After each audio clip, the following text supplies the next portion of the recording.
Welcome to the Laws of Life webcast network. Today's program is The Laws of Business Breakthroughs, hosted by Bimal Shah, CEO of Rajparth Achievers. Good morning, Bimal. How are you?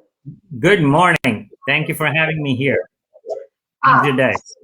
I am so excited every Monday to start the week off in a conversation with you and me and our community. I encourage everybody out there watching to participate, to love, comment, and share this stream, and to ask questions. And those who engage will be paid with a free copy of Bimal's book. So Bimal, what are the laws you're teaching us today? Stuff. A lot of people have lots of stuff, right? And when you have lots of stuff, it creates stress. So today's topic is getting rid of stuff, getting rid of stuff that you don't need to do, delete. So many entrepreneurs have a hard time getting rid of things to do. Now think about the things to do list. How many, I don't know if you ever had a scenario in your life where your to-do list just kept on growing, and what happens when you have that? How do you feel? Stress, well, right? It's very, very stressful when the do list, I'm surrounded by do lists in my office as we speak, Bimal. What's the solution to that problem? Not to do. Not to do? Really? Yeah. So I should just tear up these do lists? Do not have a to-do list. Okay, so what you want to do is have a not to do list. So a simple thing here, to do later, to do now, and not to do. Ooh, I like the sound of this innovation. Tell me more. So to do now is things that you got to do now. Okay, and you have to define now means what? In the next 3 hours, today.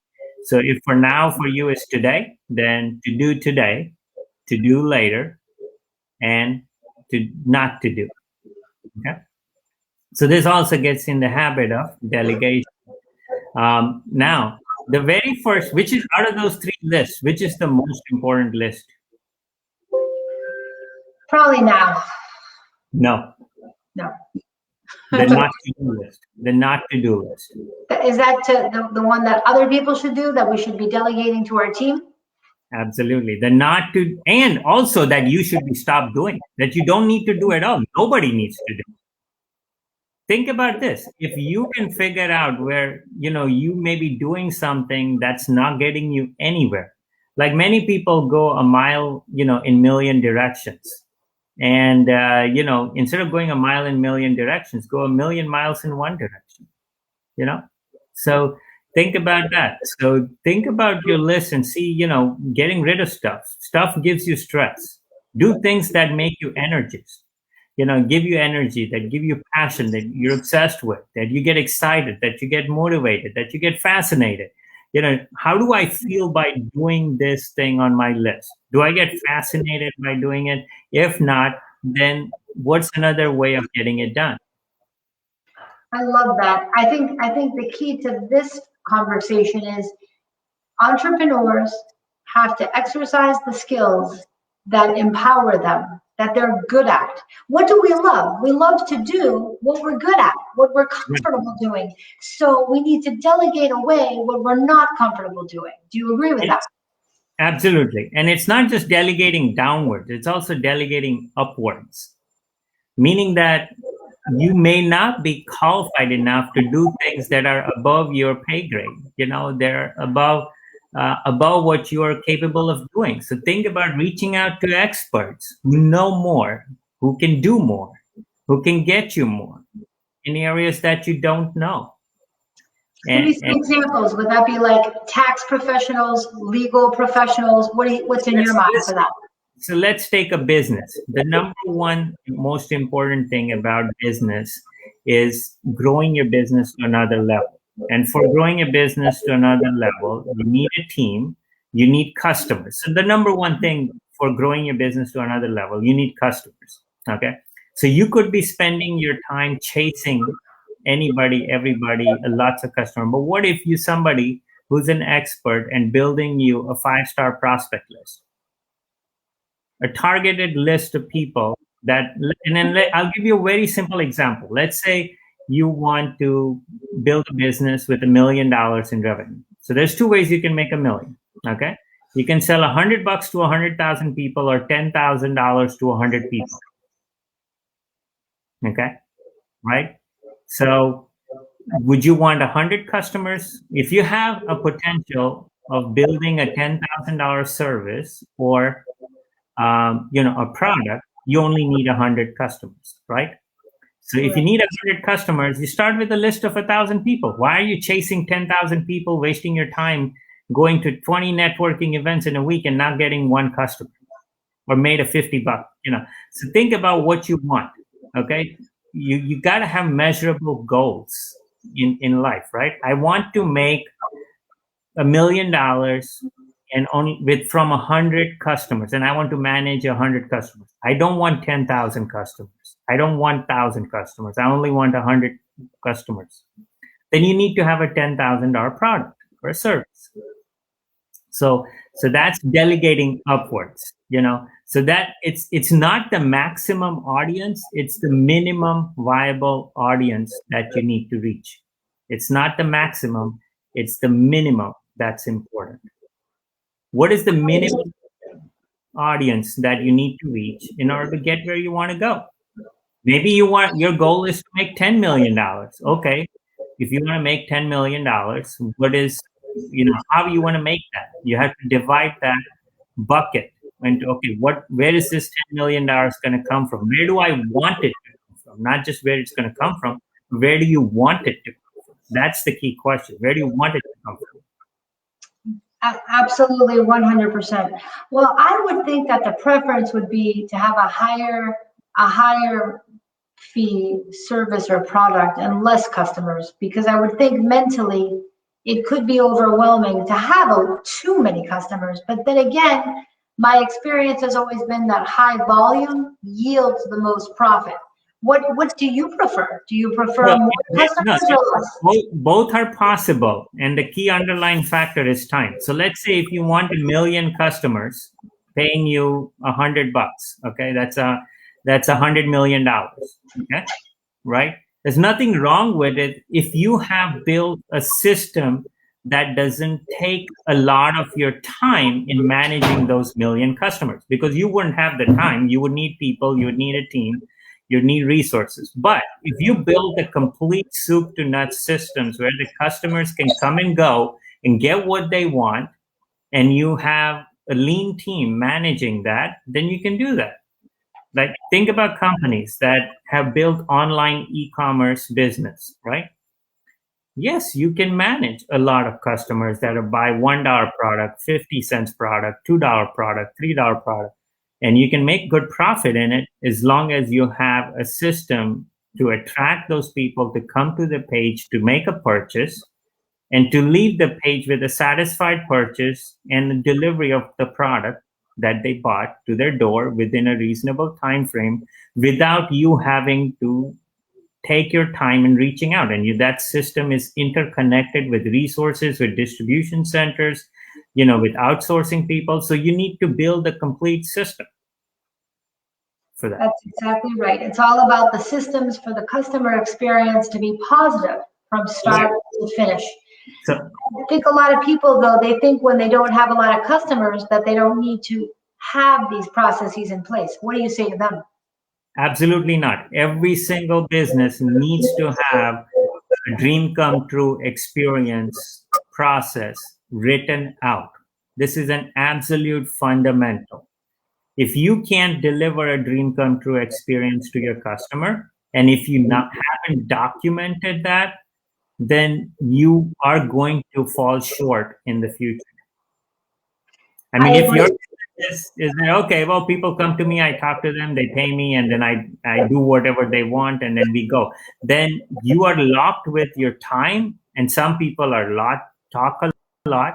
They're going to take a lot of your time, and they're going to pay you less, and then you're going to get frustrated. So if you have a documented system, and if you work through it, you will know how to educate the customers through the process. I agree. It's because, it's just like building a home. No matter what the size of the home is, you need to have a foundation and you need to have a process. And you need to take the time to teach your team how to implement the process so that the customer experience is beautiful and beneficial. What do you think is the most important element of a good process? The process, I do teach innovation. If they scan the QR code, I have a workshop coming up. It's the innovator, the process innovation. But I will walk through just for the listeners here, consider your hand and a fist. There are 5 key elements, okay? And every process has a beginning and an end. And within each step, there are 5 key elements. And consider your fist like you close, okay? So the first is, what is the step? What is its outcome? Okay. The second is, how are we, if you had a magic wand, how would you want to do it most effectively? Third is, how are we doing it right now? Fourth is, who should be doing it? And fifth is, what is the ideal time frame, which is the when.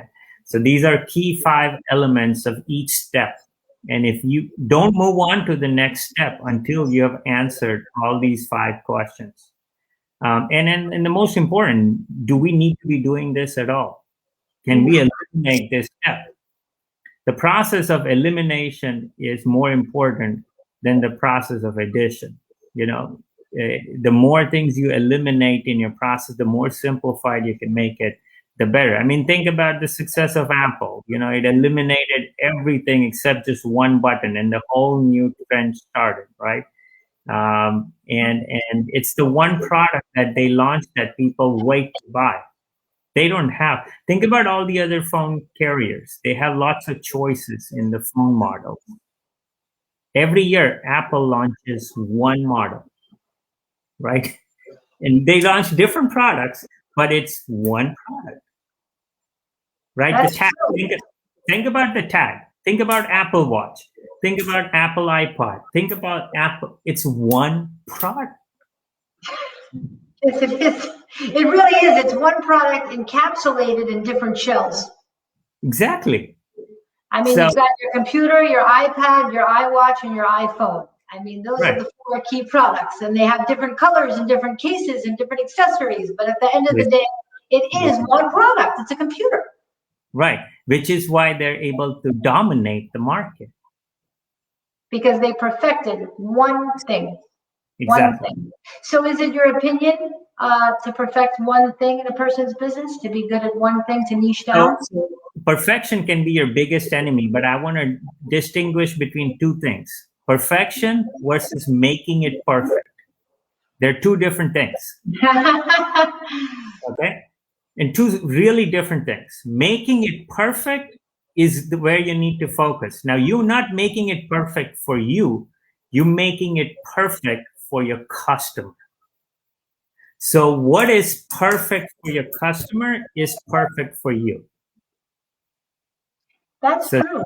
And Stacy has a question. Stacy, thank you for joining the conversation. You will win a copy of Vimal's book. Just email me your address and I'll connect you with Vimal. But Stacy is starting a new business, and her struggle, she says, is picking the most pertinent things to accomplish first.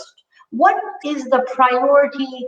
Stacy Roseman is a coach, holistic healing, health healing, physical healing. What's your suggestion, Vimal? What's the first best priority? Who? She has to focus on the who. Who do you want to coach, Tracy? Who do you want to coach? You have to build, I would say, take a blank piece of paper and write out a story. Right now, while we're on the show, give your ideal customer a name. Give a name. Give a name to your ideal customer and write a full-page essay on. Oh, my goodness. Somehow we must have lost Vimal. But that is incredible advice he's back.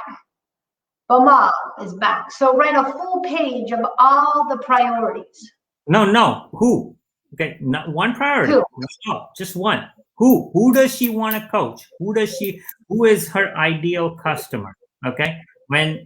So who does she want to help first? So let's say she gives her ideal customer named Joe. Okay, I'm just putting it out there. Who is Joe? Define Joe. Write down a story about Joe. Joe is a 35-year-old man wearing khaki shorts and in a canvas shoes and walking, and running a business. Think about, visualize Joe and write it out. And then I help, if you scan the QR code, I will help you, Stacy, build a list of Joes, once you write a story of Joes. And then that's who you reach out to online and offline. Now, once you have visualized the who and you identify what is Joe looking for from me, what can I do? What can I deliver to Joe? How can I help Joe? Write it out. What would Joe be willing to pay me? Why would Joe pay me that much? Why me over others? These are some of the important questions that Stacy should answer first. I love it. And let me tell you, questions just makes this conversation light up. So congratulations, Stacy, for asking such an engaging question. You will receive a copy of Bimal's book, and you'll also meet Bimal tomorrow at the Laws of Life Networking. Hopefully he'll be able to pop in for a couple of minutes and say hello. We are here every Monday morning at 10:30. Mark your alarms, set your calendars, join us, bring your questions, because you know what? Just getting focused on one question and one answer can get you on your do list for today and your not to do list. And let's keep this conversation going. Bimal, amazing topic today. Thank you as always for sharing your lives breakthroughs. I'd just like to leave with one last insight, that you can add all the things that you want for revenues, but what you have to do is make revenues that don't take up your time. So that's the focus. Think about how can you build revenues that don't take up your time. Bimal, I love it. You are a guardian angel for our business community. Thank you for constantly teaching us. We will be back every Monday at 10:30. We'll see you next week. Thanks for joining us. Thank you. Thank you very much. Thank you.